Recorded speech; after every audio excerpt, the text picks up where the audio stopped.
Seguimos con este momento tan íntimo.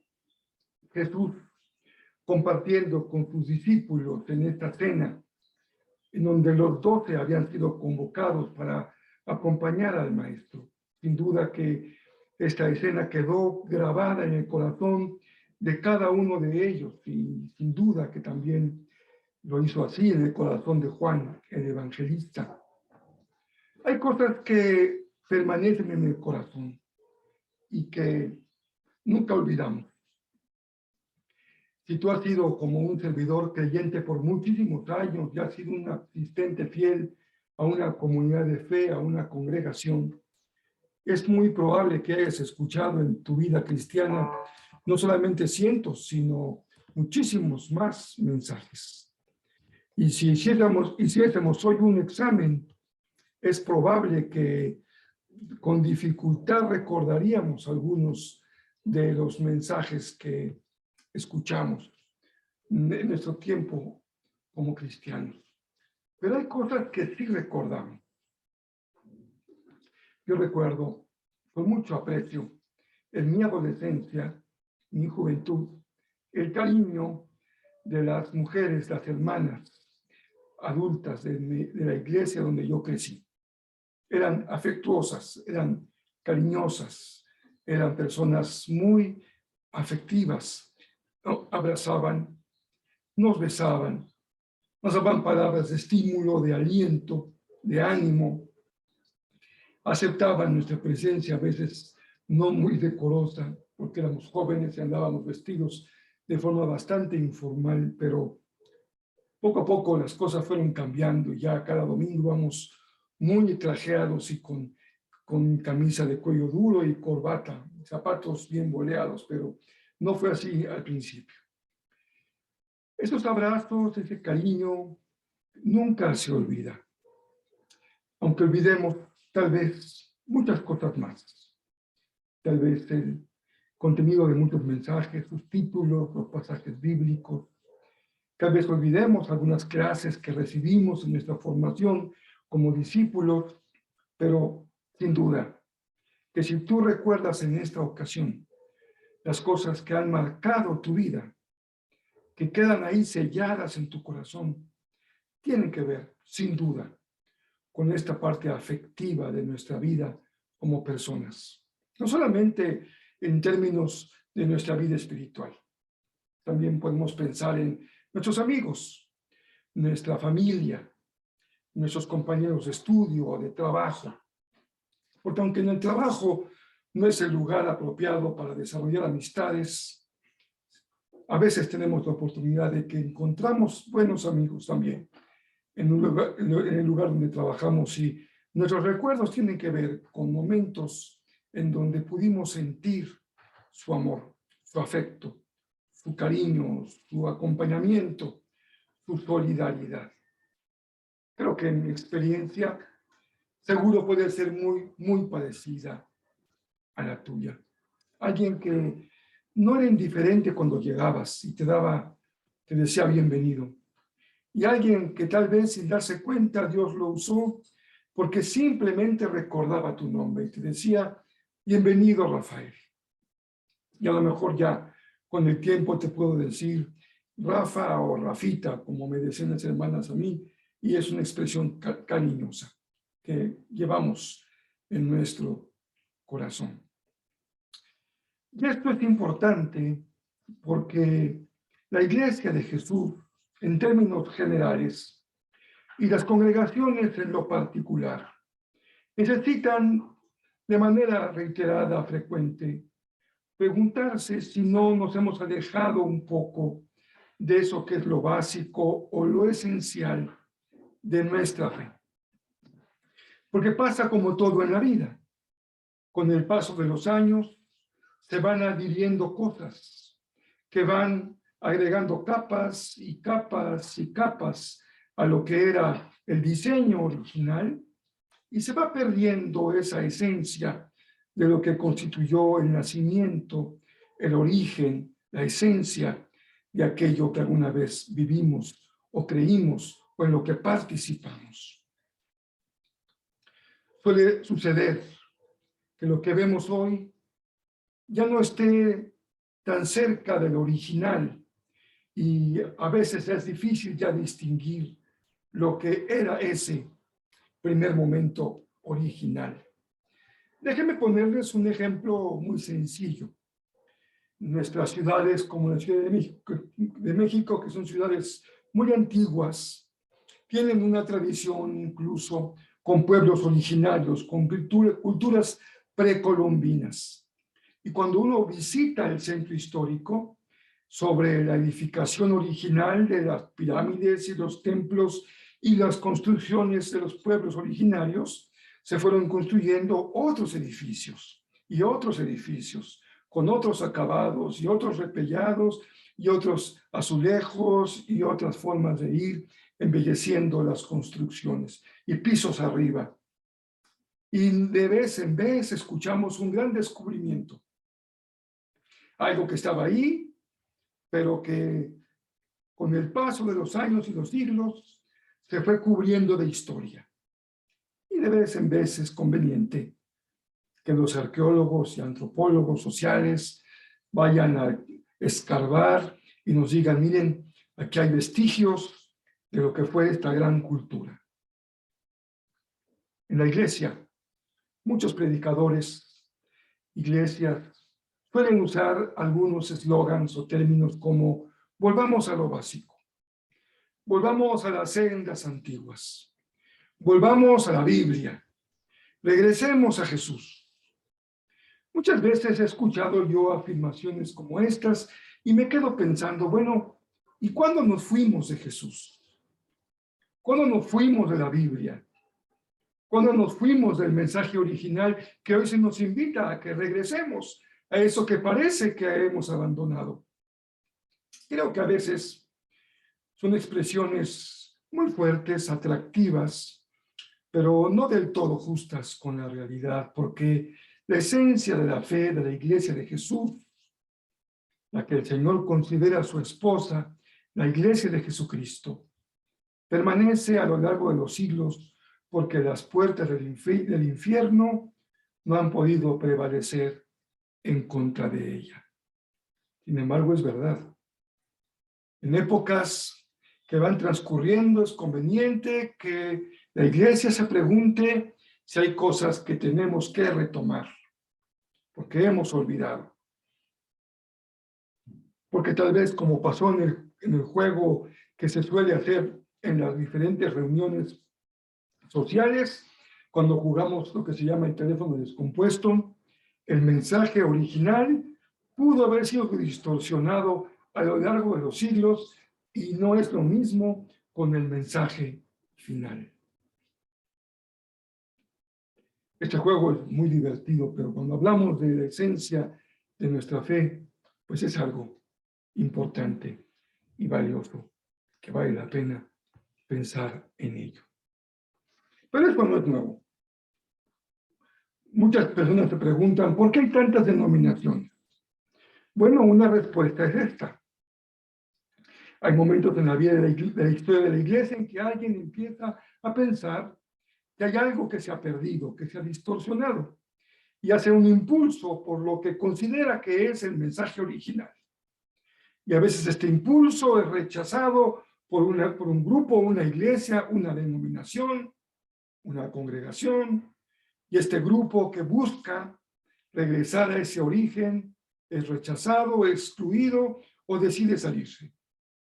Y entonces encontramos cientos, y podríamos decir, yo creo que sin exagerar, miles de apellidos de la familia cristiana, en donde cada una de ellas nació más de las veces buscando ser fiel a la verdad del Evangelio. El mismo protestantismo del siglo XVI, nuestra gran reforma a la que dio origen a una de las grandes familias de la fe cristiana hoy, surge así, por el interés de un hombre y después de una decena más de hombres deseosos de purificar la iglesia, de regresar al mensaje original, de volver a la Biblia. Y entonces surge este flanco del cristianismo que llamamos la Reforma o la reforma magisterial. Así que este es algo que ha estado acompañándonos a lo largo del tiempo y que seguramente nunca va a terminar hasta que Jesús regrese por su pueblo y Él ponga las cosas en claro y ponga cada cosa en su lugar. Y él habrá de decir a algunos, nunca te conocí, y a otros les dirá, vengan y entren en la casa de su Padre. Tal vez sea muy difícil que todos los que nos llamamos cristianos compartamos todo aquello en lo que creemos, el máximo de nuestras creencias. Pero sí es posible que todos los que tenemos nuestra convicción de seguir a Jesús coincidamos en algo fundamental, en algo básico, lo que llamaríamos lo mínimo que hace que esa fe sea una fe realmente cristiana. Aquello que cantábamos en ese antiguo canto en las reuniones juveniles. Tal vez alguno de ustedes recuerde este canto que decía, no me importa a la iglesia que vayas, si detrás del Calvario tú estás. Este canto sencillo encontraba en el Calvario eso que nos une a todos. El sacrificio de Jesús, su muerte en la cruz del Calvario, lo que nos da la seguridad de que su misión se ha cumplido en nosotros cuando hemos creído en Jesús. Sin embargo, el Maestro mismo nos dejó algo muy valioso, muy hermoso, que nos permite hablar del ADN de la fe cristiana. Diríamos que lo esencial, si esto está en ti, sin duda que eres un seguidor de Jesús. Si esto no está en ti, entonces debes pensar si de veras eres un seguidor de Jesús. Yo encuentro en el pasaje que hemos leído hoy y hemos escuchado en la lectura dramatizada un verso importante en el que vamos a concentrarnos hoy. No vamos a exponer todo el párrafo completo, que es riquísimo, bellísimo, pero en términos de economía del mensaje y de claridad del mismo, vamos a poner nuestra atención en una parte esencial, fundamental del texto de hoy, que es el verso 34 del capítulo número 13. Nosotros leímos desde el 31 y terminamos la lectura en el verso 38. Pero la pregunta es, pastor, ¿cuál es la esencia de nuestra fe? ¿Qué es lo que realmente constituye la fe cristiana? ¿Qué es lo que el cristianismo aporta a la humanidad que es esencial y que se perdería si la iglesia desaparece del planeta Tierra, cosa que no va a suceder nunca? Pero pensemos en forma hipotética. Esto lo encontramos en Juan 13, 34. Dice así. Así que ahora les doy un nuevo mandamiento. Ámense unos a otros, tal como yo los he amado. Ustedes deben amarse unos a otros. El amor que tengan unos por otros será la prueba ante el mundo de que son mis discípulos. Fíjense qué interesante. Jesús nos dice que el ADN de sus seguidores, de su fe, esté constituido por la doctrina en la que ellos creen. No me entiendan mal. La doctrina es muy importante. Y toda la Escritura, especialmente el Nuevo Testamento, es una exposición clara de todo lo que la Iglesia creyó acerca de Jesús y más allá de la persona de Jesús, el cielo, el infierno, la Iglesia, la salvación, la mayordomía, el gobierno civil, todo lo que constituye el cuerpo de creencias básicas que hacen característica de nuestra fe. No estamos minusvaluando su importancia. Tampoco dice Jesús que la esencia de sus seguidores será los milagros que puedan hacer o que puedan ver. Muchas iglesias hoy se mueven en base a eventos extraordinarios, grandes cosas impresionantes. Jesús no dejó eso como una característica fundamental de sus discípulos, ni la ortodoxia de su doctrina, ni la espectacularidad de su fe, tampoco la prosperidad de sus seguidores. Muchos de los que seguían a Jesús eran personas muy humildes y no dejaron de serlo. El Señor, sin duda, que siempre dio provisión para sus necesidades, pero no seguían al Maestro en beneficio de su hacienda personal o su hacienda familiar. No escuchamos en el Evangelio testimonios de personas a quienes se sacaron la lotería o de un día a otro se hicieron ricos y millonarios o sucedió un evento espectacular en su vida que vino a darles una riqueza que no tenían. Tú sabes que hay muchos que hoy enseñan esto. Jesús no fue lo que enseñó. Él fue muy claro y muy sencillo cuando nos habló acerca del ADN de su iglesia, de su comunidad de fe, de sus seguidores, lo que constituiría lo propiamente característico de seguir a Jesús, la esencia. Si quitas eso, no hay fe cristiana.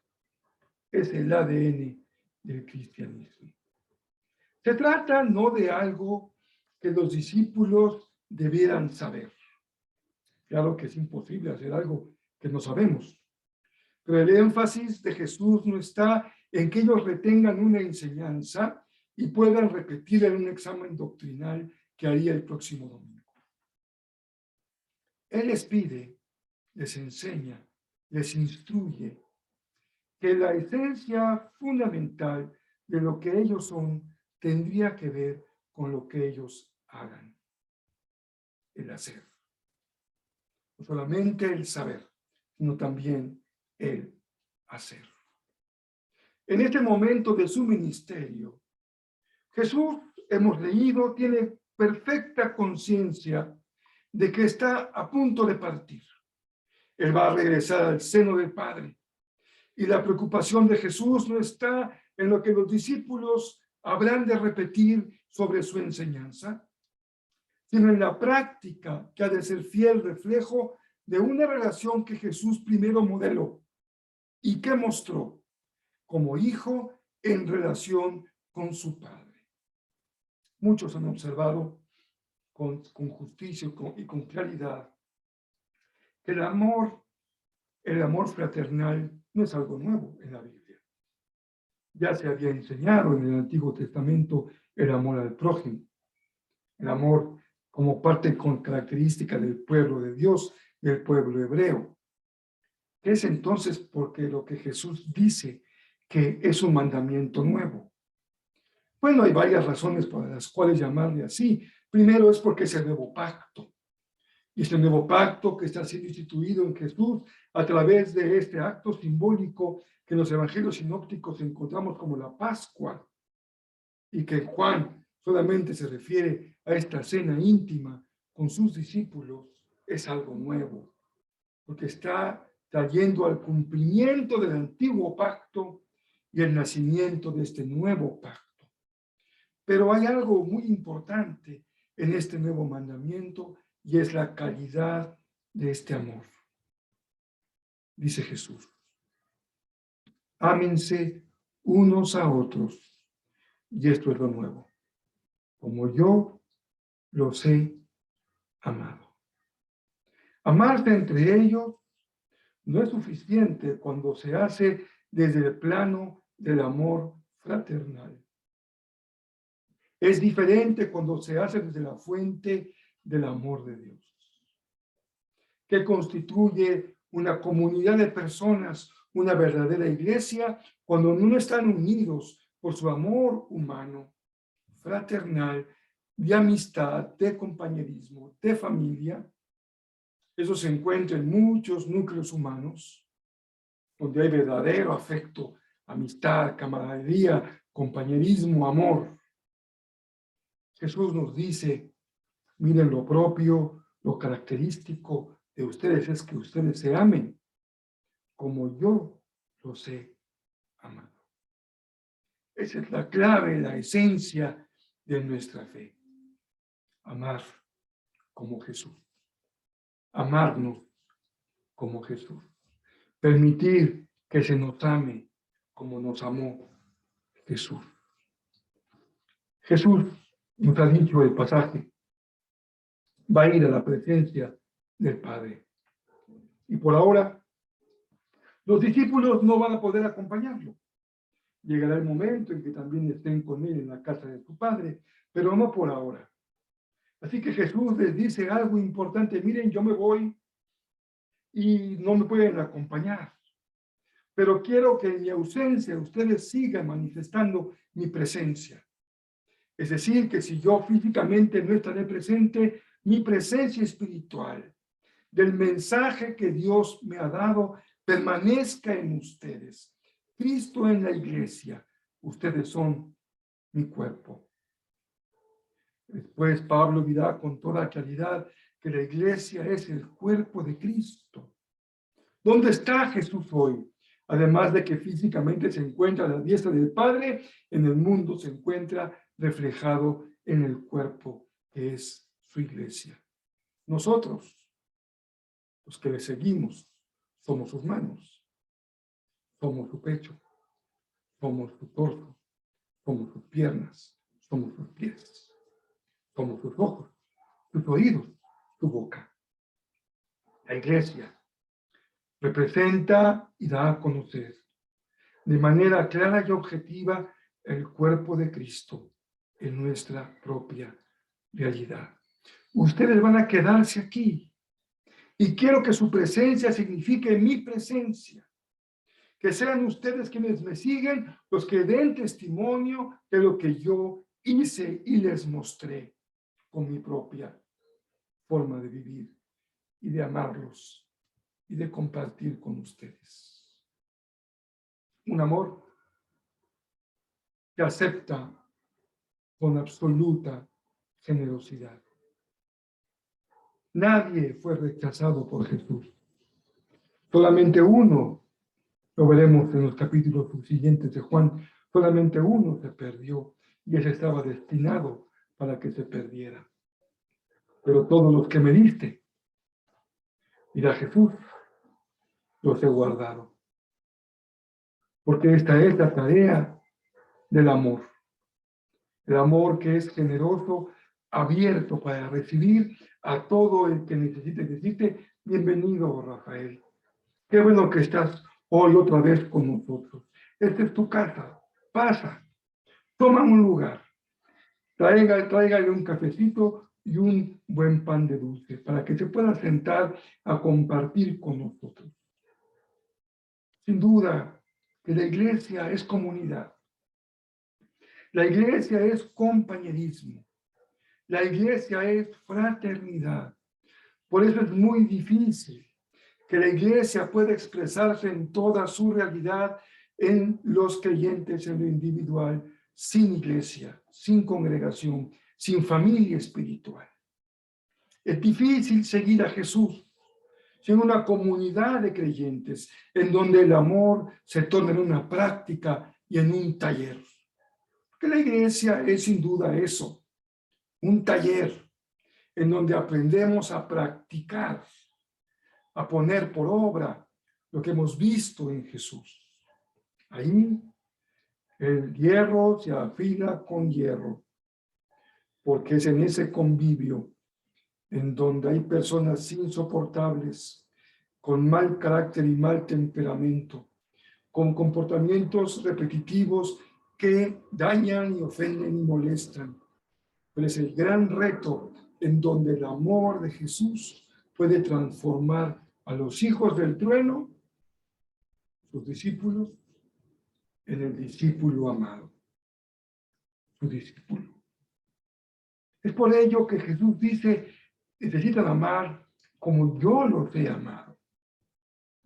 Y hemos leído el pasaje anterior, que ya es parte de este mismo relato de Juan, cuando el maestro se quita su túnica, se pone una toalla, toma una cubeta con agua y empieza a lavar los pies de sus discípulos. Porque el amor de Jesús es un amor que sirve. Y el amor que sirve es el amor que nos conmueve. ¿Qué es en la práctica? Entonces, este mandamiento de amarse los unos a los otros, lavar los pies de los discípulos. Recordemos esta imagen de hace apenas unos versos, donde el amor se entiende como servicio. Esa forma de amar es la prueba de que los discípulos han dejado de vivir en el viejo mundo, en el mundo del poder, que sojuzga, que señala, que excluye, que oprime, que domina, que explota, que hace violencia. Ya Jesús les había enseñado que entre los hombres se busca la primacía, se busca el poder, se busca imponerse uno sobre otros. Sus mismos discípulos no lo habían comprendido así y querían que cuando él estuviera en su reino le diera a uno una cartera importante y al otro la siguiente cartera en importancia, el secretario de Hacienda y el de Gobernación. Pero Jesús le dijo, miren muchachos, aquí así no es. Por aquí no va. Este no es el camino. Es justamente al contrario. Esto es lo que tenemos que rechazar. Tenemos que abandonar, porque es lo que ha dañado, ha marcado, ha destruido a toda comunidad humana. La experiencia y el conocimiento religioso es más atractivo que la simple obediencia. ¿Cuántas personas se mueven de un lugar a otro? Por experiencias. Cada día experiencias más emotivas, más emocionantes, más espectaculares. Es más atractiva la experiencia que la simple obediencia. ¿Y cuántas más se mueven de un lugar a otro buscando conocimiento religioso? Porque es mucho más impactante un gran conocimiento que una simple obediencia. Pero Jesús tuvo señales extraordinarias.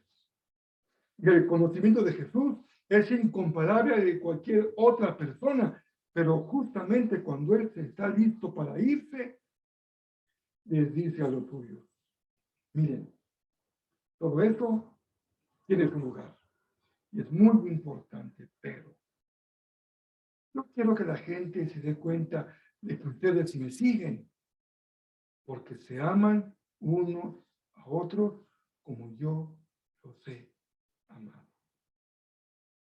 Es decir, no se vale nada más dejarse amar. Necesitas también amar. Reciprocidad. Esta palabra es a veces tan extraña. Pensemos en padres e hijos. Madres y padres abnegados que lo han dado todo por sus hijos y que no reciben nada en reciprocidad. Hijos, buenos hijos de gran corazón, que han visto por su padre y por su madre y que no reciben el afecto que necesitan en reciprocidad. Esta es la dimensión de lo que es la comunidad de los discípulos, amor recíproco, dar y recibir, porque el dar impone, el recibir impone a volver con la misma moneda. Amado, porque he sido amado. Y amado, aunque no me amen, porque Él me ama, porque Él me ha amado. porque Él me ha puesto el ejemplo. Él es mi modelo, el modelo que yo puedo seguir. No resulta extraño que en este pasaje el amor fraternal tenga como origen un mandamiento.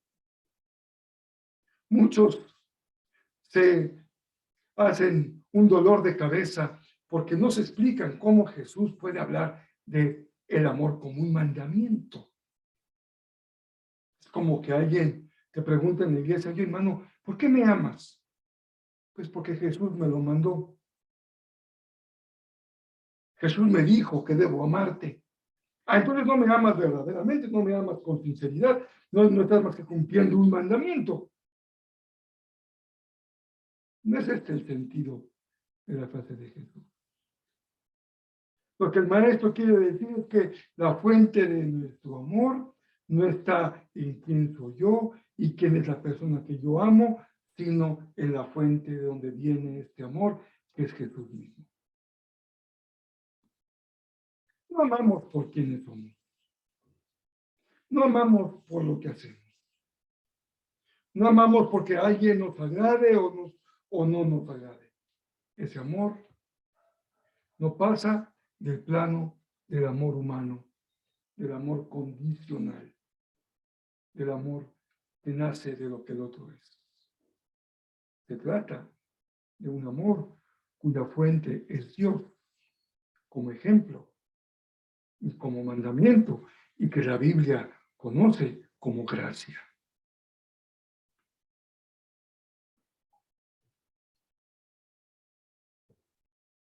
Nos amamos, así como Él nos amó. Porque también se enseña a amar en la manera en la que se nos ama. ¿No es cierto? Piénsalo, en tu propia forma de amar. ¿De dónde viene? ¿Quién te enseñó a amar? ¿Por qué amas de esa y no de otra manera? Y entonces nos damos cuenta que podemos caer en la trampa de amar conforme al modelo que aprendimos de amor humano, queriendo revestirlo del amor cristiano. Y entonces tenemos tanta frustración porque decimos: si no me amas como yo amo, entonces no me amas. Pero el modelo no somos nosotros mismos, sino el modelo es Jesús. Viene de otro lado, viene de arriba, de la relación de Jesús con su Padre y de la relación de Jesús con sus discípulos. Déjame decirte algo. Permíteme ahora poner nuestra atención en una palabra dirigida a tu propio corazón. Ama y déjate amar. ¿Qué hace tu seguimiento de Jesús un seguimiento auténtico? Que en realidad tienes el ADN en tu sangre de la sangre de Jesús, nuestro Señor. Ama y déjate amar. Y para ello necesitas integrarte a una familia espiritual, a una comunidad de discípulos, a una congregación local. Es en el mundo de relaciones que unen el compañerismo con el testimonio. Ahí donde hay compañerismo, tiene que florecer el testimonio. No es solo tu buen comportamiento, sino tus buenas relaciones lo que constituyen la esencia de la fe. Es por eso muy difícil ser un cristiano sin iglesia. No hay dónde poner en práctica esta enseñanza. No hay dónde afilar y afinar. Amas cuando sirves y sirves porque amas. Ese es el componente de la esencia del cristianismo y lo es porque también es la esencia de Jesús, la que hemos visto y escuchado como testimonio de su única relación con el Padre, en donde hay en los corazones del Padre y del Hijo una armonía perfecta con su propósito, con su voluntad y con su misión. El testimonio más poderoso del amor de Jesús por el Padre es su obediencia absoluta. Por eso las puertas del Hades no pueden destruir la iglesia, porque no pueden destruir el amor. A veces se cometen graves errores doctrinales. A veces hay actos espectaculares lejanos de la fe cristiana. Pero hay una cosa que no se puede imitar, ni se puede extirpar del pueblo de Dios y que lo hace vivo hoy y eficaz. El amor como obediencia absoluta. Una obediencia que no quiere decir seguir una orden externa, rígida, formalista, sino estar en perfecta armonía de corazón, de pensamiento y de voluntad con nuestro Padre Celestial. Y entonces es fácil obedecer, porque la obediencia no es más que la consecuencia de una perfecta armonía entre tu corazón y el corazón del Señor. ¿Qué podría detener el testimonio poderoso de una iglesia que se ama? ¿Qué otra iglesia sería más hermosa, más ideal, más bella que una iglesia que se ama? Bendito sea el Señor por el conocimiento, por la teología, por la doctrina, por la enseñanza bíblica, por la predicación. Bendigo al Señor por la música, la adoración, la alabanza, los grupos corales, los solistas, los instrumentos. Bendito sea el Señor cuando hay enfermos que se sanan y milagros que se producen en el seno de tantas personas con carencias. Pero todo esto se ve avasallado, rebasado, por lo que hace y constituye el ADN del pueblo de Dios, que es una iglesia que ama.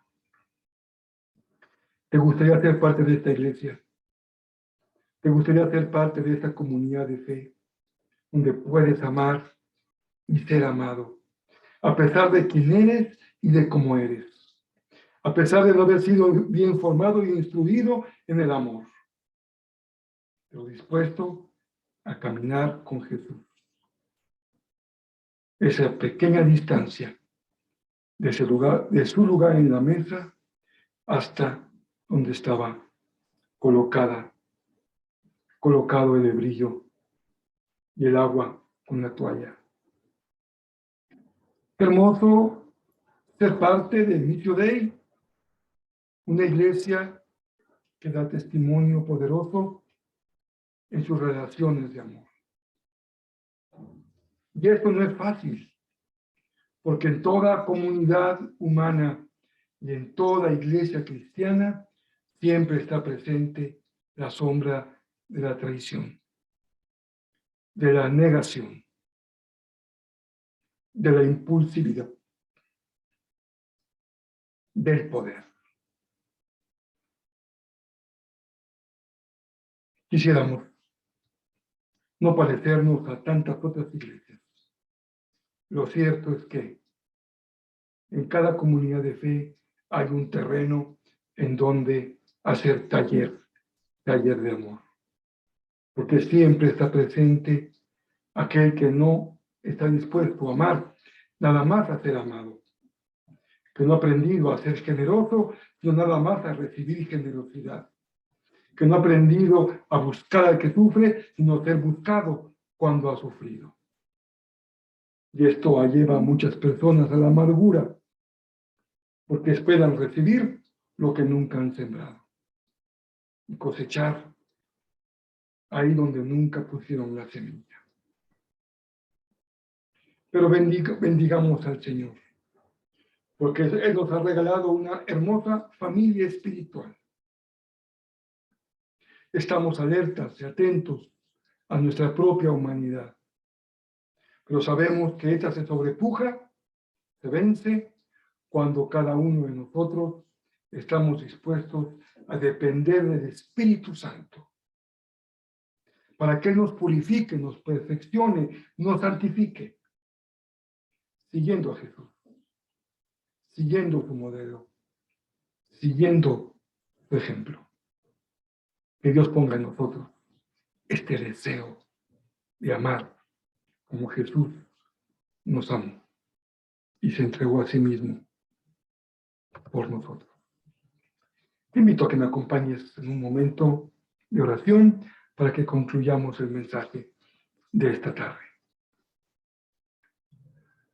Señor, buscamos en nosotros, a veces de forma angustiada, que este ADN no esté ausente, porque no quisiéramos haber estado contigo tanto tiempo como Judas y que no se encuentre en nosotros el ADN de tus discípulos. Es por ello que cada día, Señor, rendimos ante ti nuestra vida y corazón y deseamos confesarte en lo íntimo y en lo público como nuestro Señor y nuestro Salvador. Te damos gracias porque nuestra capacidad de amar como tú amas no nace de nuestros recursos humanos, sino nace de la fuente misma de tu amor. No tenemos más que permitir que ese amor fluya a través de nosotros, que no lo estorbemos, que no seamos un dique, que no seamos una barrera, que no seamos un estorbo. Por el contrario, te invito a que tú seas un canal propicio para que fluya el amor de Jesús. Es mi oración, Señor, en esta hora. La presentamos delante de ti con gratitud en nuestro corazón. Oramos en Jesús, tu Hijo amado, nuestro Señor y Salvador. Amén. Un abrazo muy cariñoso y fraternal a todos los que hoy han podido acompañarnos en este momento de compartir la palabra. Quisiera